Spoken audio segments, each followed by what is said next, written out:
Boruto and Himawari are going to reach the pinnacle of Otsutsuki and Ten Tails power for a reason that hasn't even been teased in the story yet. The evolution of Boruto into an Otsutsuki on top of Momoshiki's upcoming role in his life and Himawari turning into the first human Bijuu who is no different than Kurama or the main major villain gives us an interesting hint for where the story is going. You see, the way they have set up the Otsutsukis as the supreme race in the universe with the Ten Tails as the secondary species which drives their evolution, and now that the Shinjus have awakened, giving a voice and mind to these creatures who have been exploited for years, the children of the previous war hero possessing the power of both these groups doesn't feel like a coincidence at all. In fact, it can set us into a direction for an extensive and deeper world building. So let's start with Boruto to figure out where his Otsutsuki identity is going to take him. We will also track the path of Himawari to see what she has to do with Jura and possibly the other Ten Tails entities as well. The speculations will be purely based on the patterns of the story as well as its prequel, so I will try to minimize the headcanon since most of the part makes good amount of sense. I would appreciate if you hit that subscribe button, and let's begin.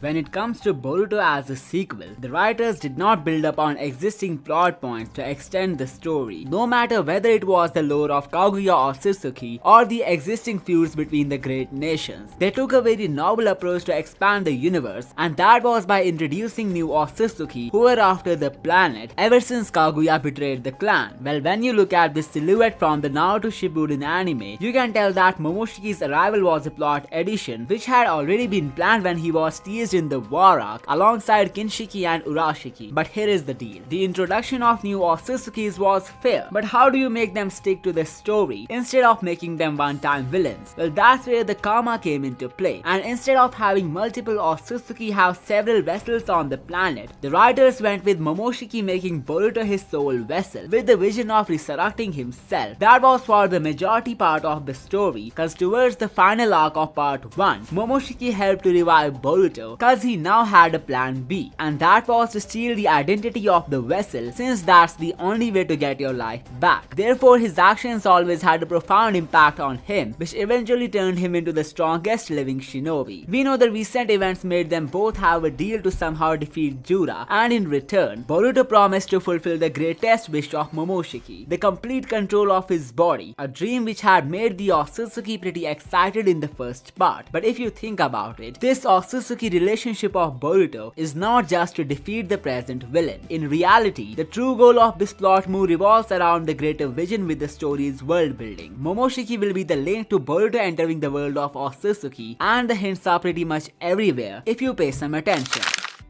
There is a deep Otsutsuki lore being built in the story that the creators are spoon-feeding us through some small dialogues. Like, what if I told you it's actually an honor to be the guardian Otsutsuki like Kinshiki or Ishiki, and some huge battles had taken place in the past between the Otsutsuki and some other species? Well, this came to my attention through episode 64 of the anime when Kinshiki said the following lines before giving away his body to Momoshiki. As you could see, he mentioned that he had his own guardian who also shared his powers with him, similar to how he sacrificed his body to amp up Momoshiki. Well, this means the Otsutsuki are not stuck with one partner forever. They do change them after some period, and before Kinshiki took the role of becoming Momoshiki's guardian, he had his own guardian who for some reasons trusted him with all his powers, and it was only after that when he became a subordinate to Momoshiki. So that leaves us with the question, what kind of aura card did the Otsutsuki pull to make Kinshiki his loyal servant? Well, there are other such questions hidden within the story, like Momoshiki's knowledge of every Shinjutsu, if he's actually so educated about the divine arts, what stopped him from becoming a menace like Ishiki, or why didn't he figure out a way to become a god early? Well, all these questions can only be answered when we will receive a full-fledged backstory of Momoshiki. I mean, there's a reason that the writers haven't gotten rid of him even after the time skip, and looking at how Boruto made a deal to sell his soul to him, everything seems to line up perfectly. Momoshiki Momoshiki is going to take Boruto's body to his world, where he won't be afraid of anything, since they will treat him as a normal Otsutsuki. And once that arc would hit the story, we will be getting the most awaited backstory in the history of Naruto, the lore of Momoshiki Otsutsuki, everything from his childhood to how he became partners with Kinshiki. On top of that, we would also find out why Kinshiki was so obsessed with Momoshiki. There must be something more than his personality which made Kinshiki bow down, and I believe the whole reason behind becoming a guardian must have something to do with the secret schemes of the clan. And that answers our question. The real reason for Momoshiki to stick so long was solely for the sake of taking the story beyond the shinobi world. But that's only one side of the coin. The real deal lies with the other Otsutsuki, who's associated with Boruto, the god of the verse Shibai. At this point, it's a no-brainer that they are connected, be it the facial resemblance of Boruto's Otsutsuki form or the statement of Jura, where he points out some divine intervention is protecting the prodigy. In the first episode, he can be seen with the Jogan fighting Kawaki, and regardless of what deal he had with Momoshiki, he is still in full control of his body. So how come is that possible? Why didn't Momoshiki just take over at this point? Does this mean that Jura is still alive, or he is letting Boruto have his final battle before the takeover? Well, the Jogan is most likely the eye of Shibai and a symbol of hope in Boruto's life. When you look at how the Otsutsuki are prohibited from killing each other, it gives you a little hint for what may be going on between Boruto and Momoshiki after the Jogan awakening.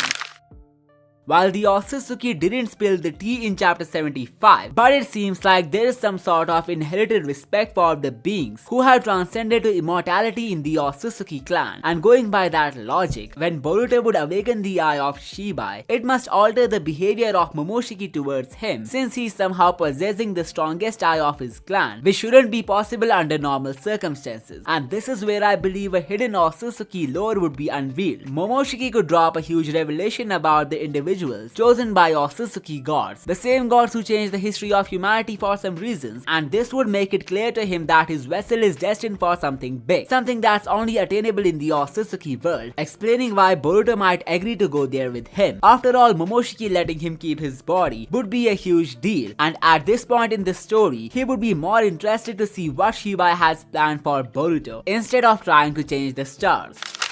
So could this be the sign of Momoshiki becoming the permanent guardian of Boruto, just like how Kinshiki did back in the day? Well, I will leave that to your imagination for now, but if you are really hooked for knowing more, I will try to go a bit deep into this topic in the next video, so make sure to subscribe. So now that we are done with the Otsutsuki destiny of Naruto's first child, it's time to look at the second offspring, who turned from a human being to a full-fledged tail beast. Himawari's angle in the story might seem like a one-arc thing, where she somehow redeems or helps in defeating Jura, but I guess the main source is much deeper than that. Originally, Naruto went from a Jinchuriki to the symbolic guardian of the Bijuu. He began as the host of Kurama the Nine-Tails, who was sealed inside him since birth. For most of his life, Naruto was hated and feared because of that. Even Kurama despised humans, seeing them as selfish beings who only use the tail beast as weapons. But through years of pain and empathy, Naruto broke the cycle of hatred. He didn't try to dominate Kurama like past Jinchuriki. Instead, he understood his loneliness. This emotional connection led to one of the most powerful bonds in the series, and by the fourth great ninja war, Kurama willingly gave Naruto his chakra, symbolizing true mutual trust. But his great achievement wasn't just befriending Kurama, it was redeeming all the tail beasts. When he met them inside their shared consciousness, he treated each of them as an individual being with feelings and identities, and not just tools of power. He promised to free them from human greed and to see them as equals, and this empathy of Naruto deeply moved them, and one by one all of them recognized him as the child of prophecy, the one who was destined to bring understanding between humans and the Bijuu.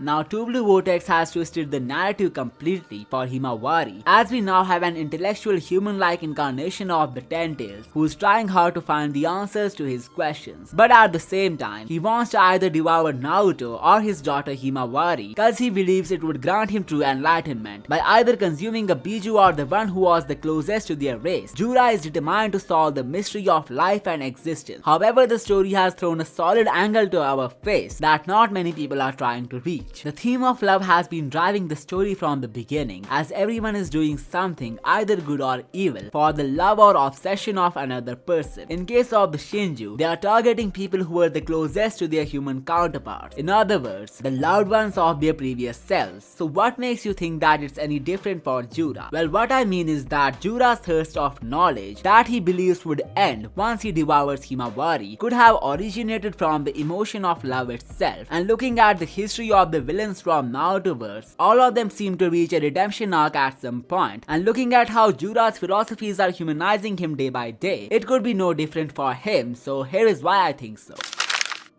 At first it may look like Kurama is training Himawari to make her capable of defeating Jura, but I think there is something else going on here. There will be a breakthrough point in the next battle between Himawari and Jura, which will decide the ultimate fate of the Shinju once for all. And it might not be anything like his death or defeat. Instead, it will be an event that would leave him with no choice but to redeem. Jura is well aware that love pushes people to unlock great powers. His primary objective is to understand this emotion better, cause at present he sees it nothing more than a weakness of mankind. That's because it makes them make irrational decisions, like putting one's life on line to save others and things like that. But when you realize the true answer to why love is essential might actually change his ways, it's only then when you will start seeing him as a potential ally to the good guys. The notion of love is confusing to him since he is a new being born in a brand new world. It's true that love causes wars, divides nations, and makes people sacrifice themselves, but that doesn't make it a weakness. It makes it a reflection of how deeply humans can value something beyond themselves. When a person loves, they attach meaning to another life, an idea, or a memory. The attachment is what gives rise to courage, loyalty, art, sacrifice, and even the instinct to protect. Without it, the humans act with mechanical logic, which may be both efficient and peaceful, but utterly empty. There would be no empathy, no reason to build or preserve anything, cause nothing would matter enough to fight for. Jura is bound to entertain such philosophies once it's the right time for him to redeem, and what it might have to do with Himawari can be traced back to her upcoming transformation. While Kurama can be seen training Himawari by teaching her to let her chakra do the movements for her and not force her physical body into fighting, cause she is built more like a Bijuu than a human being when it comes to biology. Well, this training would pay off when we would see a new transformation of Himawari where she might even use her Byakugan, and since she is a Bijuu just like Jura, it could fascinate the Shinju since he would wonder why would someone of his kind be willing to give up on everything and surpass their limits every time just to protect those they love. Himawari could become the most influential person in Jura's life, persuading him to think of love as an element which bounds different races, and that may be the time when he would become her permanent ally. So are we just one spectacle away from Jura accepting the human world as it is, which would also push him to abandon his devouring nature? So Himawari being the one to bring a change in Jura's heart could reinstate the legacy of Naruto, who did the same with other tailed beasts back in the day. Another point to be noted is that Jura's curiosity would push him to ask questions to Himawari mid-battle, and instead of ignoring them completely like Kawaki or responding diabolically like Boruto, she could somehow have the answers that he's seeking, and this would bring peace between the shinobi and the Shinju. But wait, the 10 tails are not limited to Jura. They are an entire species who have been used by Otsutsuki for years, so while I don't have much to back this up, what if Himawari becomes the person who would provide salvation to this race at the end, just like how Boruto would fulfill his divine duty that Shibai assigned to him for the Otsutsuki world? The role of Himawari could be to unpack the mysterious lore of the 10 tails in order to bring them to a redemption, just like what her father did back in the day, but this time on a universal scale. Well, if you are interested in more such deep dives, check out these videos right now, and I will see you next time.